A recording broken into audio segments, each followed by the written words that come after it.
ವೀಕ್ಷಕರೇ, ಕಂಟಿನ್ಯೂಸ್ ಆಗಿ 8 ವರ್ಷಗಳ ಕಾಲ ಖ್ಯಾತ ರಿಯಾಲಿಟಿ ಶೋಗಳು ಮತ್ತು ಅವಾರ್ಡ್ ಫಂಕ್ಷನ್ಗಳ ನಿರೂಪಣೆಯನ್ನ ಮಾಡ್ತಿದ್ದಂತಹ ನಟಿ ಮತ್ತು ನಿರೂಪಕಿ ಅನುಪಮಾ ಗೌಡ ಅವರು ಇದೀಗ ತಮ್ಮೊಂದು ನಿರೂಪಣಾ ವೃತ್ತಿಗೆ ವಿದಾಯವನ್ನ ತಿಳಿಸಿದ್ದು ಫ್ಯಾನ್ಸ್ ಮತ್ತು ರಾಜ್ಯದ ಜನರಿಗೆ ಶಾಕ್ ಕೊಟ್ಟಿದ್ದಾರೆ ಅಂತಾನೆ ಹೇಳ್ಬಹುದು. ಇದೊಂದು ಅಚ್ಚರಿಯ ಬೆಳವಣಿಗೆ ಆಗಿದ್ದು, ನಿನ್ನೆ ತಾನೇ ಅನುಪಮಾ ಗೌಡ ತಮ್ಮೊಂದು ಸಾಮಾಜಿಕ ತಾಣಗಳಲ್ಲಿ ಇದರ ಬಗ್ಗೆ ಅಫಿಷಿಯಲ್ ಮಾಹಿತಿಯನ್ನು ಹಂಚಿಕೊಂಡಿದ್ದು ಎಲ್ರಿಗೂ ಅಚ್ಚರಿ ಮೂಡಿಸೋದ್ರ ಜೊತೆಗೆ ಸಾಕಷ್ಟು ಅನುಮಾನ ಕೂಡ ಉಂಟಾಗಿತ್ತು.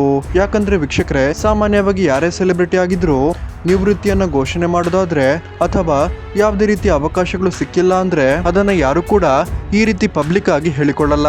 ಆದ್ರೆ ಅನುಪಮಾ ಗೌಡ ಅಚ್ಚರಿಯ ರೀತಿಯಲ್ಲಿ ತಮ್ಮೊಂದು ನಿರೂಪಣಾ ವೃತ್ತಿಗೆ ವಿದಾಯವನ್ನ ತಿಳಿಸಿದ್ದು ಸೋಷಿಯಲ್ ಮೀಡಿಯಾಗಳಲ್ಲಿ ಸಾಕಷ್ಟು ಚರ್ಚೆಗಳಿಗೆ ಕೂಡ ಕಾರಣವಾಗಿದೆ. ಕೆಲ ಫ್ಯಾನ್ ಪೇಜಸ್ ಗಳಂತೂ ಅನುಪಮಾ ಗೌಡ ಅವರ ಆ ಒಂದು ವಿಡಿಯೋದಲ್ಲಿ ಸಾಕಷ್ಟು ಬೇಸರ ಕೂಡ ಕಾಣ್ತಿದ್ದು, ಯಾವುದೋ ಒಂದು ಬೇಸರದಿಂದ ನಿವೃತ್ತಿಯನ್ನ ಪಡಿತಿದ್ದಾರಾ ಅಂತ ಅನುಮಾನವನ್ನ ಕೂಡ ವ್ಯಕ್ತಪಡಿಸಿದ್ದು, ಇದೀಗ ವೀಕ್ಷಕರೇ ಈ ಎಲ್ಲ ಅನುಮಾನ ಮತ್ತು ಗಾಸಿಪ್ ಗಳಿಗೂ ಖುದ್ದು ನಟಿ ಅನುಪಮಾ ಅವರೇ ಸ್ಪಷ್ಟನೆಯನ್ನ ಕೊಟ್ಟಿದ್ದು, ನಾನು ಲೈಫ್ ಅನ್ನ ತನ್ನ ಇಷ್ಟದ ರೀತಿ ಬದುಕಲು ಇಷ್ಟಪಡುತ್ತೇನೆ, ಆ ಕಾರಣದಿಂದ ಆಂಕರಿಂಗ್ ವೃತ್ತಿಗೆ ವಿದಾಯವನ್ನ ತಿಳಿಸಿದ್ದೇನೆ ಅಂತ ಹೇಳಿದ್ದು, ಇಷ್ಟು ದಿನಗಳ ಕಾಲ ಪ್ರೀತಿ ಕೊಟ್ಟಂತಹ ಕನ್ನಡಿಗರಿಗೆ ಧನ್ಯವಾದಗಳು ಅಂತ ಅನುಪಮಾ ಗೌಡ ತಿಳಿಸಿದ್ದು, ಯಾರಿಗೆಲ್ಲ ವೀಕ್ಷಕರೇ ಅನುಪಮಾ ಗೌಡ ಮತ್ತೆ ಆಂಕರಿಂಗ್ ವೃತ್ತಿಗೆ ವಾಪಸ್ ಆಗ್ಲಿ ಅಂತ ಹಾರೈಸ್ತೀರಾ? ದಯವಿಟ್ಟು ಈ ವಿಡಿಯೋಗೊಂದು ಮೆಚ್ಚುಗೆ ಕೊಟ್ಟು ನಿಮ್ಮ ಒಂದು ಅನಿಸಿಕೆಯನ್ನ ಕಮೆಂಟ್ ಮೂಲಕ ತಿಳಿಸಿ.